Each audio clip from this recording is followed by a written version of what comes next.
Okay. Go ahead. Good afternoon. My name is Naomi Herson. Today is Monday, the 18th of May, 2015, and I'm sitting in my sitting room in my condo in Bonaventure, and happy to tell you anything you want to know about my life in South Africa and my life in Dallas. How long have you been here, first of all? This year is 21 years. Okay. We came in 1994. And think back for just a minute, what possessed you and your husband, I assume you were married at the time, to come here, why you chose Dallas? We didn't choose Dallas. Our children before us chose Dallas. Our son and our daughter. Our son came here originally, and then our daughter followed, and we were left in Johannesburg without our children, and I was yearning for my children, and so was my husband, and so we made the decision eventually after much thought, because we were a little bit on in years to make such a move, and we really had to think about it, knowing full well that we were both going to have to work, and 21 years ago we weren't that young, so it was a difficult decision, but we just felt whatever jobs we would get and we would come here, we needed to be where our children were and our grandchildren, and at that point we already had one grandchild here and another one on the way, so we felt we were missing out. So now I'm going to take you way back before all of this and tell us how your family originally got to South Africa. Well, my father's family came from a small town in Lithuania on the border of, I imagine on the border of Russia. It was called, I'll think about it in a moment, it's just escaped my memory. He left Lithuania possibly in the early 20th century, between 1910 and 1915, as I recall him telling me that the Tsar was collecting young Jewish boys for his army, for his war, and he and his brother and some other members of the family, their parents thought it was time for them to leave, and they left on their own. I used to ask him, how did you get from there to England? How? And he said, we walked through the forests. I said, you know, what did you eat? He said, anything we could find. Anything. Potato peels from the trash bins, anything. We got a ride here and there, but he never wanted to really talk about it. It was always difficult for him. I think he came to South Africa in about 1915, maybe just 16, 17, I don't know exactly the year. Unfortunately, his papers got lost, but he came, of course, and couldn't speak English, and that was a tough call for him, but his parents and his sisters eventually came too. My mother, on the other hand, was born in South Africa. Her father came from Lithuania too, and her mother. But my grandfather on my mother's side had left Lithuania in 1897 or 98, around there. He came on his own, and quite honestly, what he did here, I can't tell you, but it took something like 7 or 8 years until he managed to bring his wife and my mother's eldest sister to South Africa. My father, I know, went to London, and he told me that that was the first ship that left for South Africa. And so they got on it, and obviously they were steerage, they had no money. I don't know whether they cleaned the decks or what they did, but that's how they got there. My grandfather, my mother's father, he wasn't quite as open as how he came. But it took many years till they settled down. My mother was born in 1912, and there was a brother before her, and they'd lost 2 children before that, according to my mother. So I imagine that her mother got there at around 1907, 8.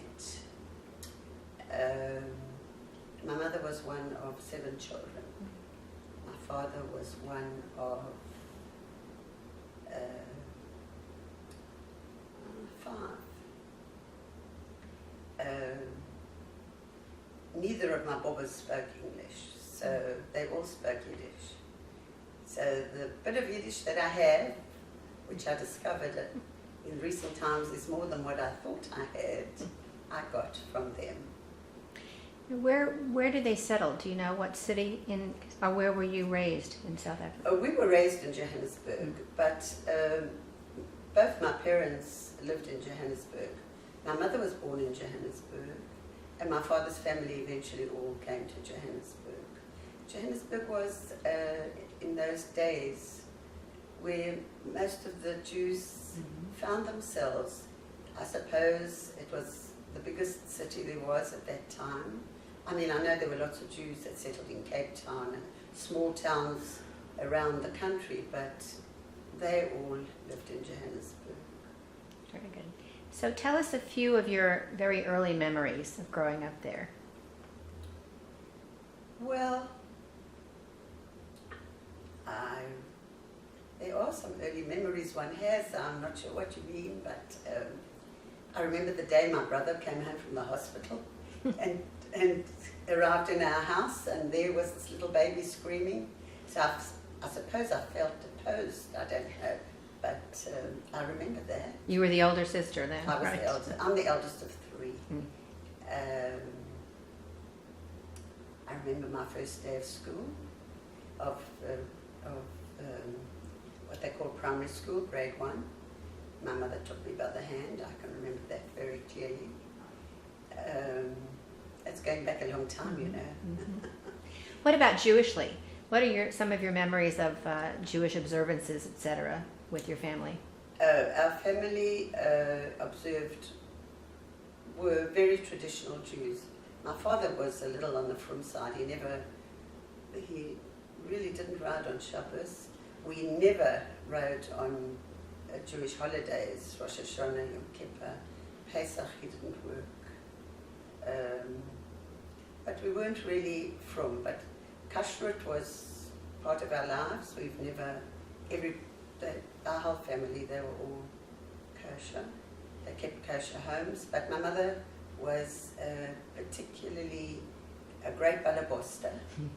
She made all the Jewish gerichten, from simmus and kreplach and patzah and things that you don't even hear about today. She was very good at that.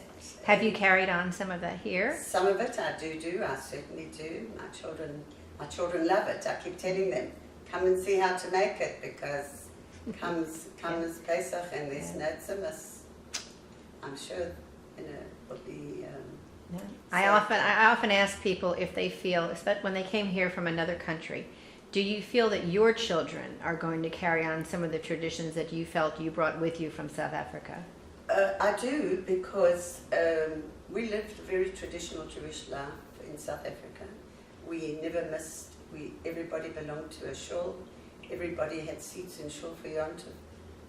Even growing up as kids, we always had a seat in shul. My brother, my sister, and I. Everybody came to my mother's house for Yom Tov growing up. I have cousins still in South Africa. He sometimes emails me when it's at Pesach or Rosh Hashanah, and he say, I remember your mother's matzah balls and chicken soup, and we had my mother was like, she was the central figure in her family. Even though she was child number 3, she was still the balabosta of them all. So, Sounds like my mom. What about Israel? How did that play a role in your family, in your upbringing? Growing up, my parents were very pro-Israel. Most South African Jews are pro-Israel. It was something we grew up with, that Zionist feeling. There was always women who collected money for Israel and did all kinds of fundraisers for Israel, and everybody participated and gave money always. So Israel was always on the forefront, especially by the time Israel was declared a state. We were, was already 8, 9, 10 years old. I don't remember, 9. It was part of your life, Mm-hmm. It was a very exciting time. Has that carried on here in the United States, that feeling? It's a different feeling now, because Israel's a different place now. And, True. And so, unfortunately, since we've lived here, we've never actually been back to Israel, because all those years, my mother passed away at the age of 96 in 2008. So when I left in 94, I left my mother behind with my sister and my brother. And so I always had to go back to see my mother, whether it was once a year or twice a year, whichever year it was. So there was no time or place or to go anywhere else. So unfortunately, the last time we went to Israel was en route to a trip here to Dallas, when we came to see our kids, which was a while back. So tell me now, how did you get here and why? How did we get here? Yes. Well, in 1985, my son and his girlfriend at the time decided that South Africa didn't hold any future for them. He'd been in the military, which was mandatory at the time he was in the military. Reluctantly, he did it. He'd been to Wits University, he got his degree, he was like, I'm leaving, we're going. Well, you have to find somewhere to go to, you can't just pack a case and go.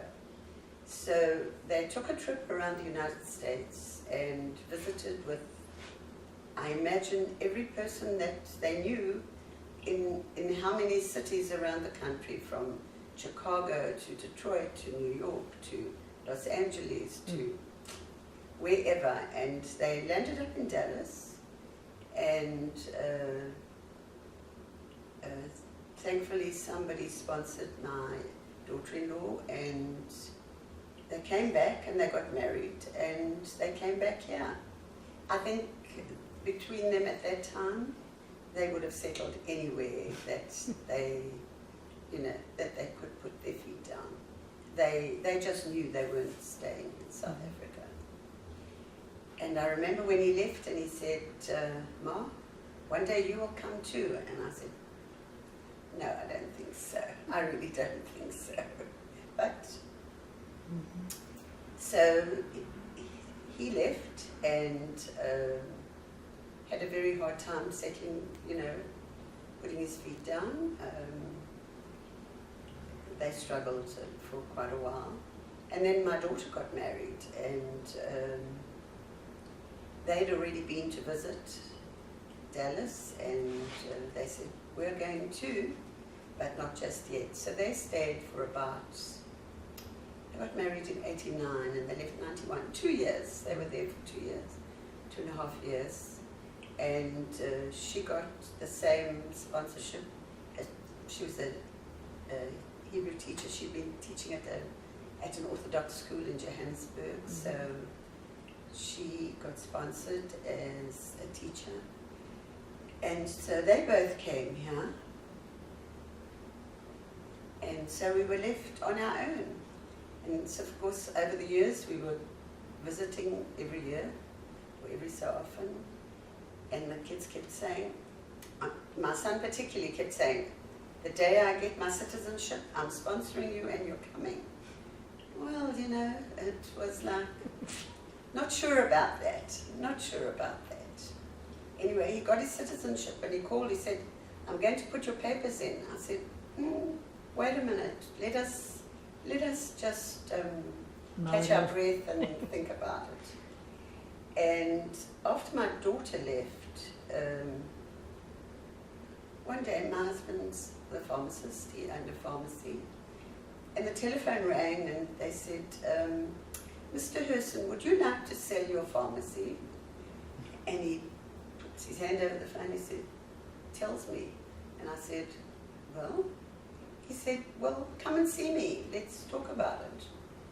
And somehow we felt that was the bashert, because here we were, we had a pharmacy, we had a home, so they negotiated. It took 6 months to get to do it, but somehow we knew that was the first step towards moving to America. And then after he'd sold it and we had settled down a little, we came here for 4 months.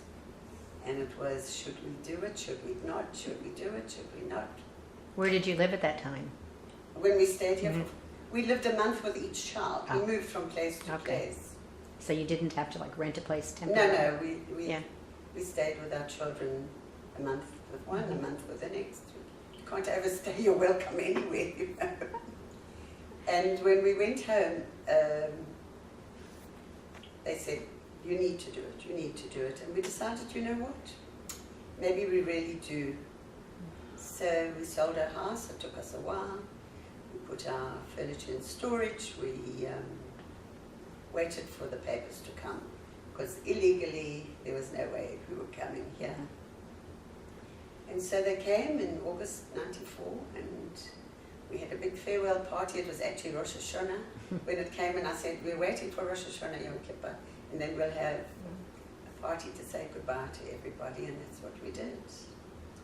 At that point, I like to ask people, did others from your family or friends also start thinking, if they're considering it and coming, maybe we should consider it as well? Well, a lot of our friends thought we were crazy.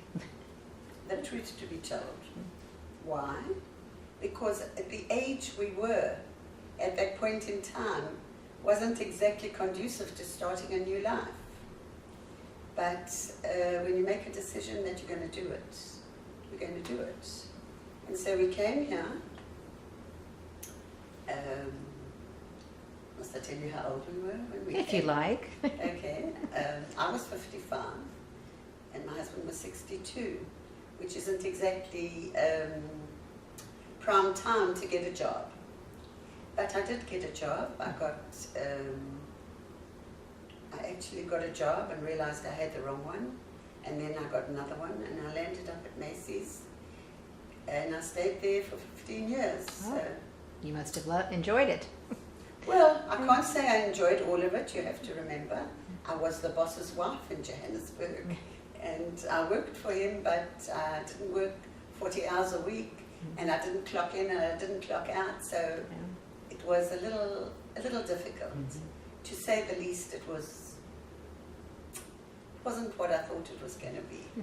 But it was what I had committed myself to, and I was determined to do that. So, how did your family, your immediate family, grow once you got here?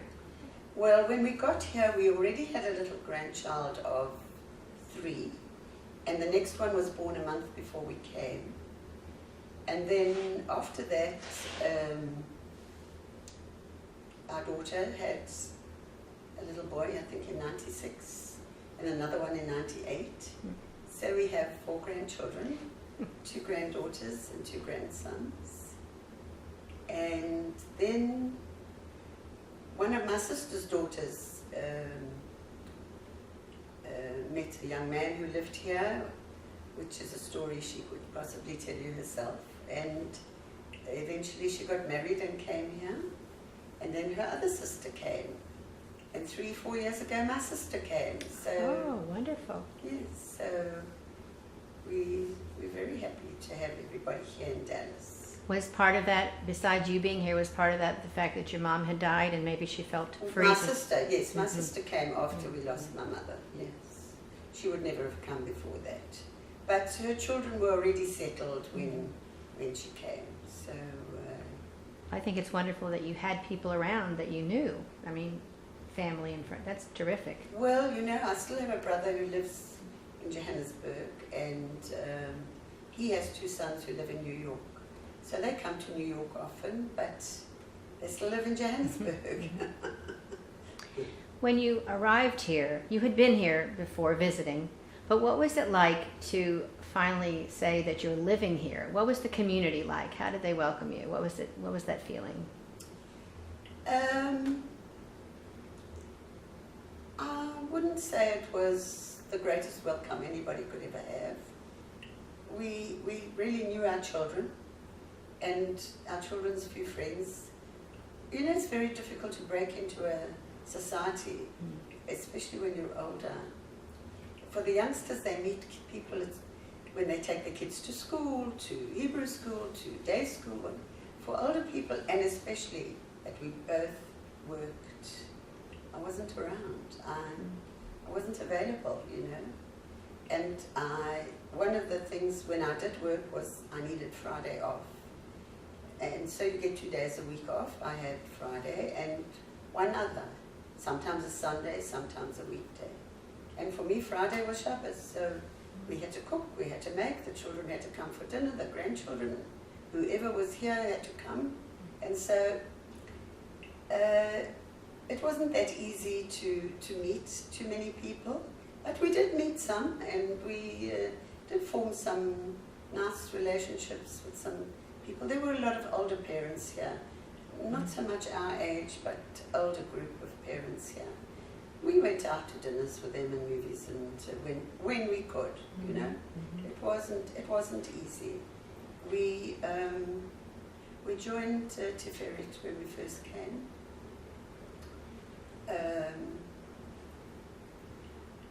You know, it was... Did you have other activities and things to be involved in Jewishly besides the synagogue? Were you able to do that? I worked 40 hours a week, my dear. It was enough to go to synagogue when I could and make Shabbos for the family and Yontif, and not a lot of time. You know, retail doesn't give you time for Jewish life. I've made up for it now, but I couldn't do it then. We really couldn't. Did you work on, or do you have your U.S. citizenship? Oh, Yes. What was that like, that experience? it's really not a difficult thing. We came with a green card, and you live here for 5 years, and you apply, and they take a while, and you get it when you get it, you know. You learn the Pledge of Allegiance, and You learn the Pledge of Allegiance, and you learn 100 questions about the history of the United States, and then they ask you 4. And then they ask you to write, I live in a house, to make sure that you can write English, or you speak English, whatever it may be, and you get it. So that wasn't a difficulty. Is there anything that you would change, if you could, about the whole process of coming here, being here? You're talking about the American government, or you're talking about... No, you personally, your experience with it all, coming here from South Africa. Is there anything you can think of that you would have done differently if you could? I think we did pretty well. When we'd been here on the last visit, I'd interviewed a few places for a job, and I had a good idea of what kind of a job I could get. In fact, I had a job offer before I even had a green card, and they had my daughter's telephone number. And I kept calling her, where's your mother? When is she coming? Where's your mother? And eventually I came, I got the job, but I realized it wasn't the right job for me. But I had the job, you know, within 3 days of stepping off the plane. So That's pretty good. yeah, well, Some people would say that was my remarkable. son made sure we did our homework. Yeah. That he certainly made sure that we knew where we were going and where we were coming to. You know, we were a little bit up there in age not to know where we're going to be and how we're going to find ourselves. And of course there were restrictions in South Africa with money, and it wasn't easy. So. As a wrap-up, can you tell us something that you're very, very proud of that you've done in your lifetime? Me? I'm very proud of my children. I'm proud of the fact that they turned out to be two wonderful Yiddish children who educated their children at Jewish day schools and gave them Jewish life and showed them the way. And we're very proud of both of them. And our 4 grandchildren as well. That's our pride and joy. For me, I don't have anything special about me. I'm only happy that we did a good job and educated and brought up 2 wonderful children who treat us very, very well. Well, we're happy that all of you ended up here, I must say. Thank you, my dear. And thank you very much.